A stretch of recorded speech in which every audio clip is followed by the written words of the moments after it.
ಯೋಂತಃ ಪ್ರವಿಶ್ಯ ಮಮ ವಾಚಮಿಮಾಂ ಪ್ರಸುಪ್ತಾಂ ಸಂಜೀವಯತ್ಯಖಿಲಶಕ್ತಿಧರಸ್ವಧಾಮ್ನ ಅನ್ಯಾಂಶ್ಚ ಹಸ್ತಚರಣಶ್ರವಣತ್ವಗಾದೀನ್ ಪ್ರಾಣಾನ್ನಮೋ ಭಗವತೆ ಪುರುಷಾಯ ತುಭ್ಯಂ.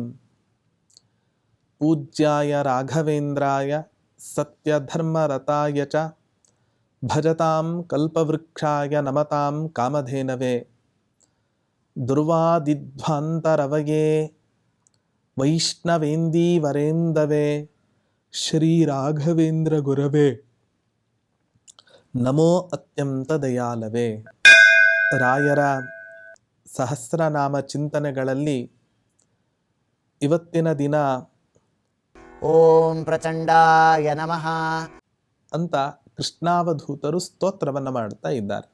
ತುಂಬ ಪ್ರಚಂಡ ಇದ್ದಾನೆ, ತುಂಬ ಭಯಂಕರ ಇದ್ದಾನೆ ಅಂತ ನಾವು ಲೋಕದ ವ್ಯವಹಾರದಲ್ಲಿ ಆಡು ಮಾತಿನಲ್ಲಿ ಬಳಸ್ತಕ್ಕಂತಹ ಶಬ್ದ ಇದು. ರಾಯರ ಸ್ತೋತ್ರವನ್ನು ಮಾಡತಕ್ಕಂಥ ಸಂದರ್ಭದಲ್ಲಿ ಕೃಷ್ಣಾವಧೂತರು ರಾಯರಿಗೂ ಕೂಡ ಹೇಳ್ತಾರೆ, ರಾಯರು ತುಂಬ ಪ್ರಚಂಡರಿದ್ದಾರೆ ಅಂತ ಹೇಳ್ತಾ ಇದ್ದಾರೆ. ಅರ್ಥಾತ್ ಭಯಂಕರವಾಗಿ ಇದ್ದಾರೆ ಅಂತ ಅರ್ಥ. ಭಯಂಕರವಾಗಿದ್ದಾರೆ ಅಂತ ಹೇಳಿದರೆ ಯಾರಾದರೂ ರಾಯರ ಹತ್ರ ಹೋಗ್ಲಿಕ್ಕೆ ಸಾಧ್ಯನ? ಇವತ್ತು ನರಸಿಂಹದೇವರ ಸಾಲಿಗ್ರಾಮ ಯಾರದಾದ್ರೂ ಒಬ್ಬ ಲೌಕಿಕರ ಮನೆಯಲ್ಲಿ ಇದ್ದರೆ ಪ್ರತಿನಿತ್ಯ ಅದಕ್ಕೆ ಪೂಜೆಯನ್ನು ಸಲ್ಲಿಸಬೇಕಲ್ಲ ಅನ್ನೋ ಒಂದು ಕಾರಣಕ್ಕೋಸ್ಕರ ಅದನ್ನು ಇನ್ನೊಬ್ಬರಿಗೆ ಕೊಡ್ತಕ್ಕಂತಹದ್ದನ್ನು ನಾವು ನೋಡಿದ್ದೇವೆ. ಯಾಕೆ? ನರಸಿಂಹ ಉಗ್ರ. ಪ್ರಾಯ ನರಸಿಂಹ ಅನ್ನೋ ಹೆಸರನ್ನು ಕೇಳಿದ ತಕ್ಷಣ ಅಯ್ಯೋ ಉಗ್ರ ನರಸಿಂಹ ಅನ್ನೋ ಒಂದು ಭಾವನೆ ಇವತ್ತಿನ ದಿನ ನಮಗೆ ಬರುತ್ತೆ. ಹಾಗಾಗಿ ನರಸಿಂಹದೇವರ ಹತ್ರ ಹೋಗ್ಲಿಕ್ಕೆ ಎಲ್ಲರೂ ಕೂಡ ಇವತ್ತಿನ ದಿನ ಭಯಪಡ್ತಾರೆ. ಅದೇ ರೀತಿ ರಾಯರೂ ಕೂಡ ಒಂದು ವೇಳೆ ಭಯಂಕರರಾಗಿದ್ರು ಅಂತಾದರೆ ರಾಯರ ಹತ್ರ ಇವತ್ತಿನ ದಿನ ಯಾರೂ ಕೂಡ ಹೋಗಲೇಬಾರ್ದಿತ್ತು.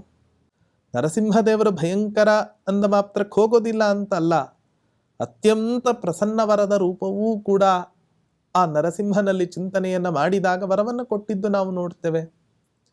ಆದರೆ ರಾಯರು ಭಯಂಕರ ಅಂತ ಹೇಳಿಬಿಟ್ರೆ ಯಾರು ತಾನೇ ಅವರ ಹತ್ರ ಹೋಗ್ಲಿಕ್ಕೆ ಸಾಧ್ಯ ಅಂತ ಕೇಳಿದರೆ, ರಾಯರು ಭಯಂಕರರು ಯಾರಿಗೆ ಭಯವನ್ನು ಹುಟ್ಟಿಸ್ತಾರೆ ಅಂತ ಕೇಳಿದರೆ, ಯಾರು ದುಷ್ಟರಿದ್ದಾರೋ ಅಥವಾ ಯಾರು ದೈತ್ಯರಿದ್ದಾರೋ, ಯಾರು ರಾಕ್ಷಸರಿದ್ದಾರೋ ಇಂಥ ದುಷ್ಟ ಸಂತತಿಗೆ ರಾಯರು ಭಯಂಕರರು ಅನ್ನೋ ಅರ್ಥದಲ್ಲಿ, ಪ್ರಚಂಡರು ಅನ್ನೋ ಅರ್ಥದಲ್ಲಿ ಸ್ತೋತ್ರವನ್ನು ಮಾಡಿದ್ದಾರೆ.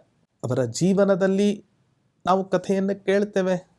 ರಾಯರ ಹತ್ತಿರ ಸೇವೆಯನ್ನು ಮಾಡ್ತಾ ಇದ್ದ ಒಬ್ಬ ಶಿಷ್ಯ ಅನೇಕ ವರ್ಷಗಳ ಕಾಲ ಸೇವೆಯನ್ನು ಮಾಡಿದ ಮೇಲೆ ಮದುವೆ ಆಗಬೇಕು ಅನ್ನುವಂತಹ ಕಾರಣದಿಂದ ಇಷ್ಟು ವರ್ಷ ಸೇವೆ ಮಾಡಿದ್ದೇನೆ, ರಾಯರೇನಾದರೂ ಕೂಡ ದುಡ್ಡನ್ನು ಕೊಡಬಹುದು ಅನ್ನೋ ಒಂದು ಭಾವನೆಯಿಂದ ಹೋಗಿ ಕೇಳಿದಾಗ ರಾಯರು ಸ್ನಾನ ಮಾಡ್ತಾ ಇರ್ತಾರೆ. ರಾಯರು ಸ್ನಾನ ಮಾಡ್ತಾ ಇದ್ದಾಗ ನನಗೆ ಮದುವೆಗೆ ಹೋಗ್ತಾ ಇದ್ದೇನೆ ಅಂತ ಹೇಳಿದಾಗ ರಾಯರು ಹಣವನ್ನು ಕೊಡ್ತಾರೆ ಅನ್ನೋ ಭಾವನೆಯಿಂದ ಕೇಳಿದ ಮಾತಿಗೆ ರಾಯರು ಪ್ರತಿಯಾಗಿ ತಾವು ಸ್ನಾನ ಮಾಡಬೇಕಾದ್ರೆ ಯಾವ ಒಂದು ಮೃತ್ತಿಕೆಯ ಉಂಡೆ ಇತ್ತು, ಅರ್ಥಾತ್ ಮೃತ್ತಿಕಾ ಸ್ನಾನವನ್ನು ಮಾಡ್ತಾ ಇದ್ರು. ಆ ಸಂದರ್ಭದಲ್ಲಿ ಒಂದು ಮಣ್ಣಿನ ಉಂಡೆ ಮೃತ್ತಿಕೆ ಇತ್ತು, ಅದನ್ನು ತಗೊಂಡು ಹೋಗಿ ನಿನಗೆ ಒಳ್ಳೇದಾಗತ್ತೆ ಅಂತ ಕೊಟ್ಟರು. ರಾಯರನ್ನು ಬೈಕೊಂಡೇ ಬಂದ ಅವನು. ಬೈಕೊಂಡೇ ಬರತಕ್ಕಂಥ ಸಂದರ್ಭದಲ್ಲಿ ಬೈಕೊಂಡೇ ದಾರಿಯಲ್ಲಿ ಬರ್ತಾನೆ. ಹಿಂದಿನ ಕಾಲದಲ್ಲಿ ಮನೆಯ ಮುಂಭಾಗದ ಜಗಲಿಯಲ್ಲಿ ಒಂದು ಮಂಚ, ನೀರು ಎಲ್ಲವನ್ನು ಕೂಡ ಇಟ್ಟಿರ್ತಾ ಇದ್ರು. ದಾರಿ ಹೋಗರು ದಾರಿಯಲ್ಲಿ ವಿಶ್ರಾಂತಿಯನ್ನು ಬಯಸಿದರೆ ಮಂಚದ ಮೇಲೆ ಮಲಗಿ ವಿಶ್ರಾಂತಿಯನ್ನು ತೆಗೆದುಕೊಳ್ಳಲಿ ಅನ್ನೋ ಒಂದು ಭಾವನೆಯಿಂದ ಹಾಕಿರ್ತಾ ಇದ್ರು. ಹಾಗೆ ಬಂದ, ಅಲ್ಲಿ ಮಲಗಿದ್ದಾನೆ. ಮಲಗಿದಂಥ ಸಂದರ್ಭದಲ್ಲಿ ಆಗ ಆ ಮೃತ್ತಿಕೆಯನ್ನು ಕೂಡ ಪಕ್ಕದಲ್ಲೇ ಇಟ್ಟುಕೊಂಡಿರ್ತಾನೆ.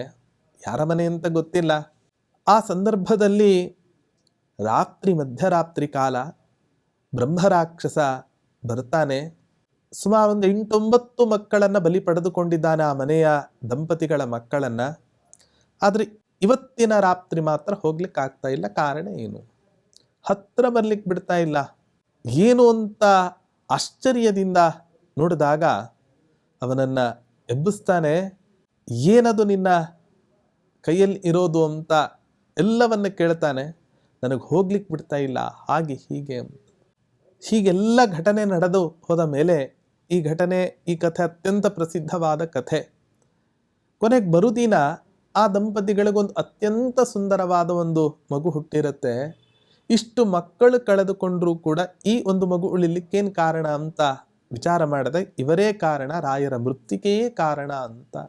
ಹಾಗಾಗಿ ಅಪ್ಪಣ್ಣಾಚಾರ್ಯರು ಸ್ತೋತ್ರ ಮಾಡಿದಂತೆ ಭೂತ ಪ್ರೇತ ಪಿಶಾಚಾದಿ ಪೀಡಾ ತಸ್ಯನ ಜಾಯತೆ.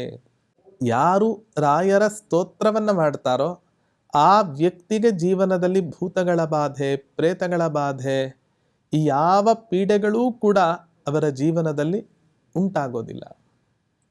ಹಾಗಾಗಿ ಮುಂದವನಿಗೆ ಮದುವೆ ಆಗತ್ತೆ, ಅದೆಲ್ಲ ಕಥೆ ಗೊತ್ತಿದ್ದದ್ದೇ ಇದೆ.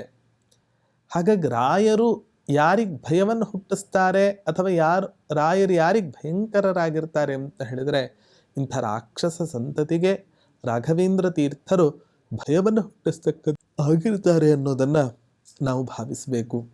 ಇಂತಹ ರಾಯರು ನಮಗೂ ನಮ್ಮ ಜೀವನದಲ್ಲಿ ಅನೇಕ ರೀತಿಯಾದ ಬಾಧೆಗಳು, ಪೀಡೆಗಳೆಲ್ಲವೂ ಕೂಡ ಇರುತ್ತೆ.